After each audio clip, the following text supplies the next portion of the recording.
जब इस मार्ग में आ गए तो कई बार सत्संग में समझाया, संतवाणी से, शास्त्रों के प्रमाण से, कि आप भोजन केवल उतना ही पाइए जो बिना औषधि के आपकी आंतें पचा ले और कब्ज ना होने पावे। यदि आप रसेंद्री के स्वाद के वशीभूत होकर के प्रसाद खूब ग्रहण कर लिए, वातों की सामर्थ्य नहीं है, क्योंकि आप क्रियारत नहीं हैं।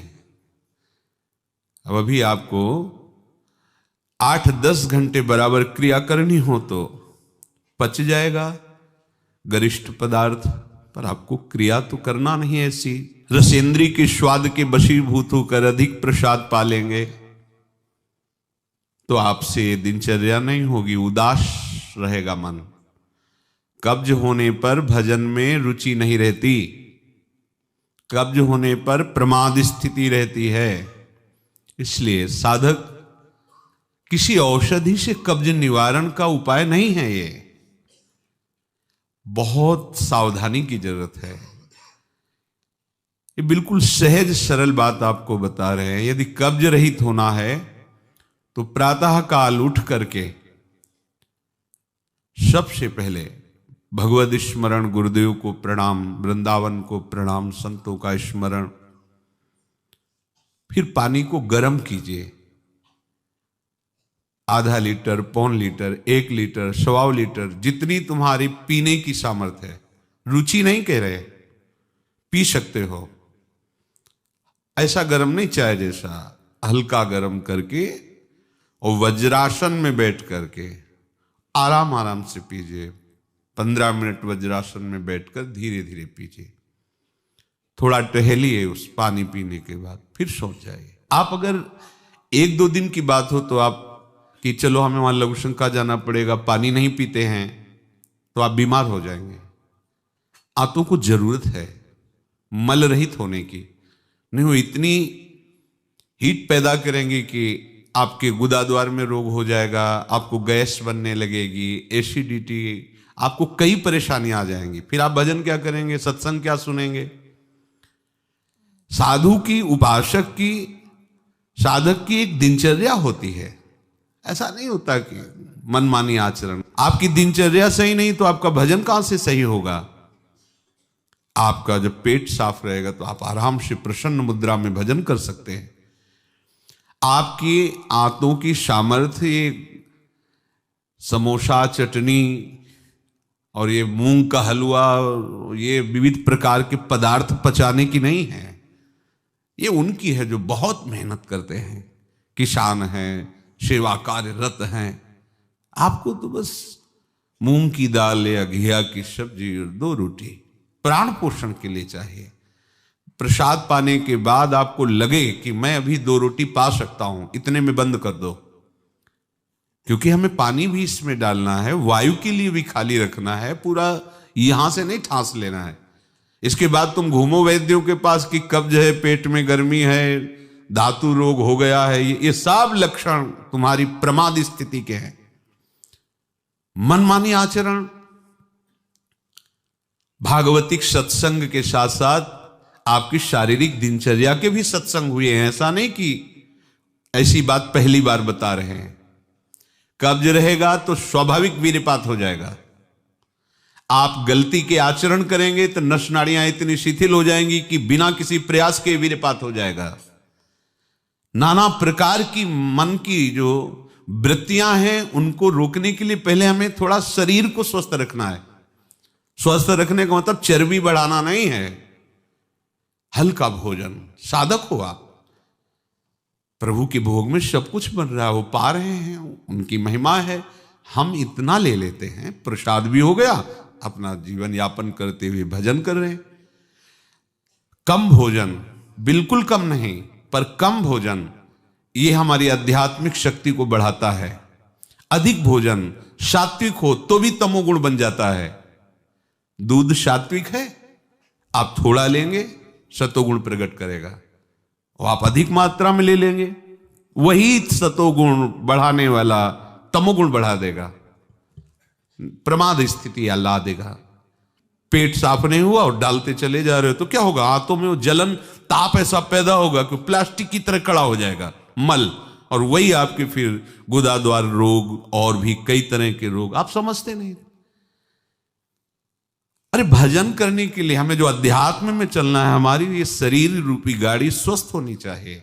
प्रारब्ध वशात अचानक कोई भयानक रोग आता है, वो हमें प्रभु सामर्थ्य देते हैं, नाम भगवान सामर्थ्य देते हैं, हम जिनका जप कर रहे हैं। लेकिन हम प्रमाद स्थिति में, तुम इनको पदार्थों को अच्छा समझते हो क्या?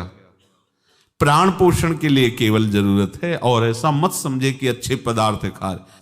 काहे को तुम मन की चक्कर में फंस रहे हो? संयम से चलो। पेट नहीं साफ हुआ, भोजन नहीं पाना मत। खीरा ले लिया, मूली ले ली, काम चला ले। एक बार दोपहर में पा ले 2 खीरा 2 मूली, बस शांत। प्राण पोषण के लिए हो गया, अपने आप साफ हो जाएगा। सुबह जब पानी पियोगे एकदम साफ हो जाएगा। नहीं, भजन कहाँ है? कहाँ है वो वृत्ति जिससे हमें श्यामा श्याम के सुख वाला बनना है? बस यही दुख में घूमते रहो। फिर शाम के बना, दोपहर के बना, सुबह बना, फिर भी तृप्ति नहीं होगी। मान लो मेरी बात, ये माया की चाल है। साधु अपने शरीर पर शासन करता है, इंद्रियों पर शासन करता है। शरीर को जितनी आवश्यकता बस उतना कठोर बनो। इस बात के लिए, अपने लिए कठोर बनो, दूसरे के पवाने के लिए नहीं। दूसरा तो भगवत स्वरूप मान। अपने लिए हर साधक अपने लिए शासन रखे। पहले से देख लो, एक दिन पा के देख लो, मेरा 4 रोटी से काम चल जाएगा, बाल भोग की जरूरत नहीं। मत पाओ। जब आपका पेट साफ नहीं तो बाल भोग रुकेगा नहीं, राजभोग रुकेगा नहीं, क्योंकि बर्बाद ना हो जाए ना, वो शयन भोग रुकेगा नहीं। अब वो फूलता चला जा रहा है, क्रम से मल की परत पे परत जमती चली जा रही। आप इनको समझिए। अभी आप परमार्थ के मार्ग में चले हो, आपको बहुत जरूरी शरीर को हल्का और स्वस्थ रखना, नहीं आपसे भजन नहीं हो पाएगा। ये एक दिन का विषय नहीं कि आप सत्संग में आके बैठ गए हो गया। आपको नित्य सत्संग करना है, आपको नित्य वाणी पाठ करना है, आपको नित्य भजन करना है। आपकी दिनचर्या, आपका खान पान बिल्कुल संयमित होना चाहिए।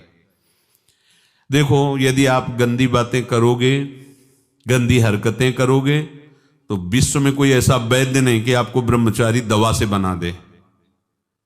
मान लीजिए, हमारी प्रार्थना मान लीजिए, यदि आपने अंगों को छेड़ा नहीं है तो लिख लो, आपका ब्रह्मचर्य क्षीण नहीं हो सकता। मानसिक चिंतन गंदा, प्रक्रियाएं आपकी गंदी, खान पान आपका ठीक नहीं, तो एक रोक के आप देखते जाना, आपको भजन में रुचि क्या, शरीर को नहीं संभाल पाओगे। मान जाओ मेरी बात। 24 घंटे में प्राण पोषण के लिए 2-4 रोटी काफी है। अरे संतों ने तो कई कई दिन भोजन नहीं मिला है, भजन एक तार चला है। आप भजन के लिए आए, भोजन भट्ट वो क्या भाई? भोजन के लिए थोड़ी आप आए हो, भजन के लिए।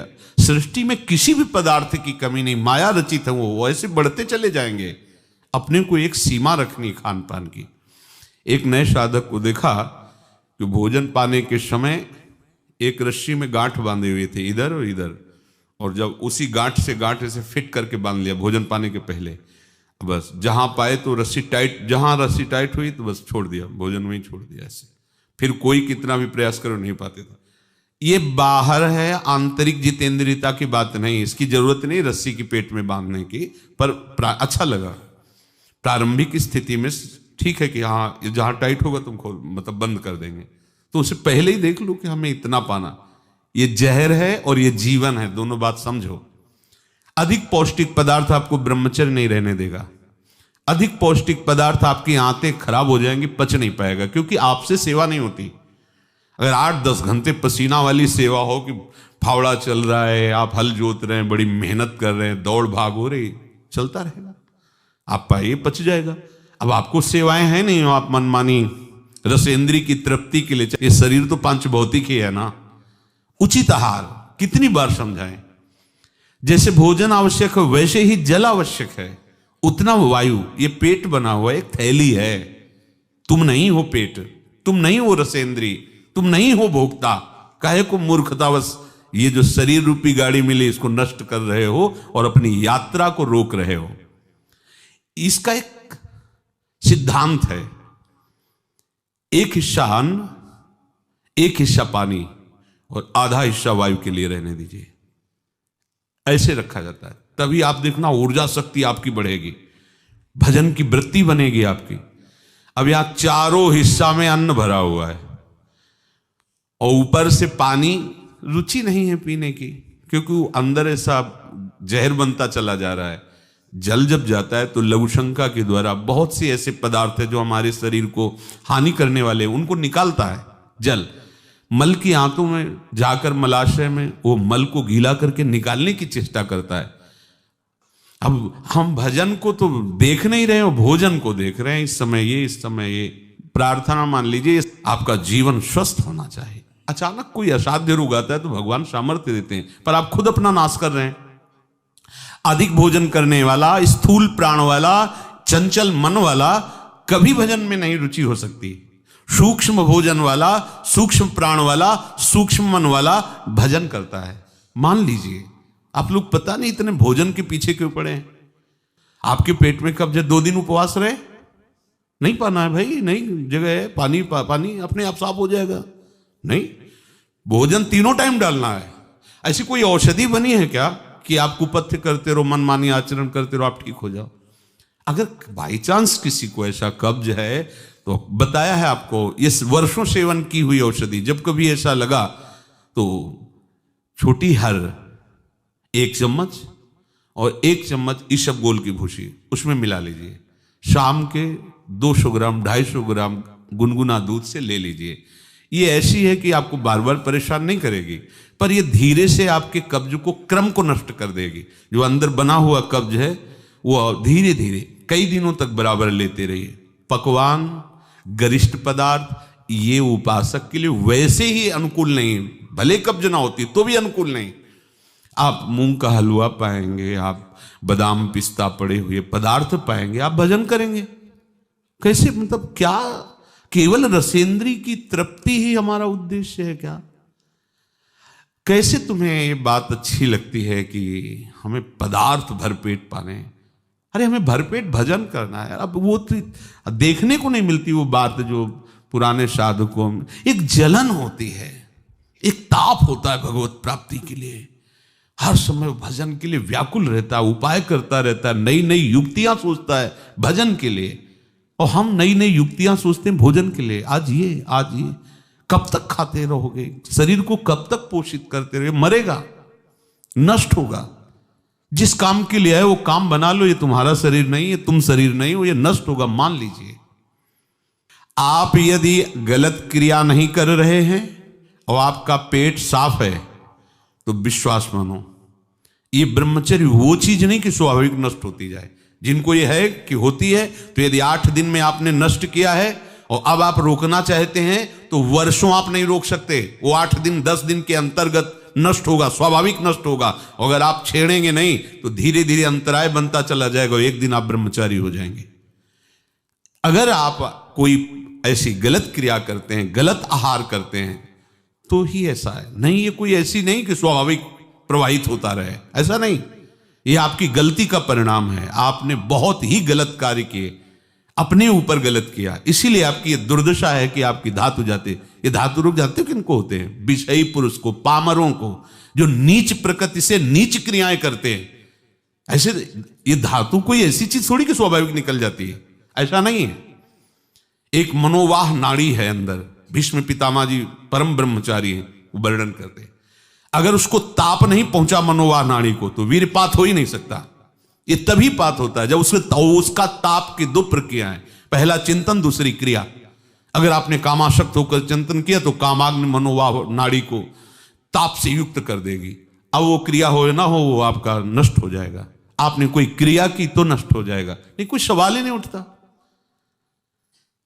ये नई नई अवस्था के बच्चे धातु रोग से ग्रसित हो रहे हैं, कमर दर्द कर रही है, आंखों में कम दिखने लगा है, ये परेशानियां वो परेशानियां। इसका कारण आप हैं। आप देखिए ना, इस विषय पर कोई चर्चा नहीं करना चाहता, ना सुनना चाहता है। केवल पशुवत आचरण के लिए छूट मिल जाए बस, सावधान रहिए।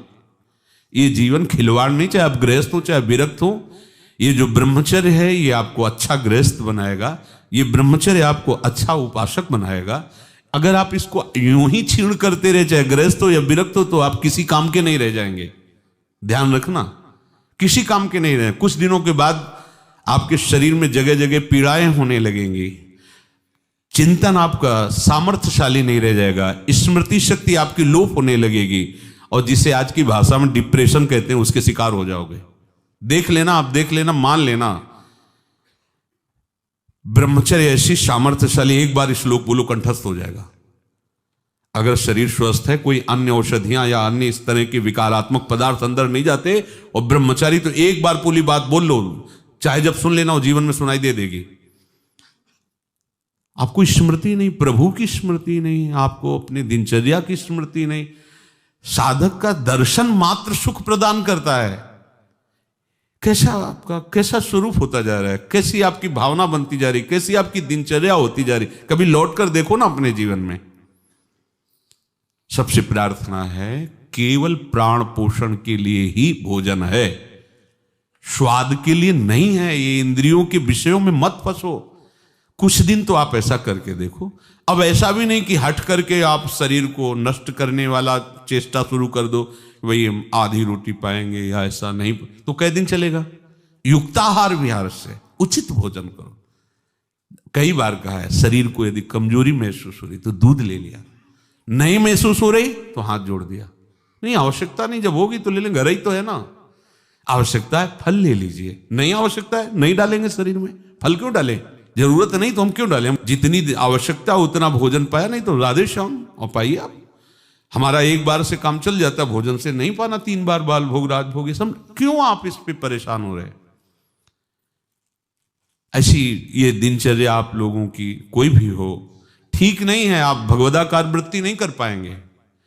वृत्तियां तो वही, चाहे शरीर में लगा लो चाहे प्रभु में लगा लो। तो यहां प्रभु कह रहे हैं, योन्ता सुखोन्तरा रामस, जो केवल अपने आराध्य देव के सुख में सुखी रहता है, आराध्य देव के सुख वाला है। और यहां विषयों के सुख वाला हम बनना चाहते हैं और चलते हैं परमार्थ के मार्ग पर। सावधान रहिए, बाह्य विषय दुख योनया हैं। आप देख लीजिए, भगवान के वचन हैं, इनसे दुख ही प्रकट होगा। उचित आहार, बहुत संयम चाहिए साधु को, बहुत संयम चाहिए। चाहे साधु का मतलब हम केवल भेष से नहीं ले रहे, साधुता के मार्ग से ले रहे हैं, भगवत प्राप्ति के मार्ग से ले रहे हैं।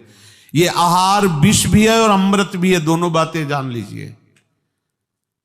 क्षुधा रूपी व्याधि की केवल चिकित्सा भोजन से करनी है। ये विलासिता बंद करो अपनी जबान की।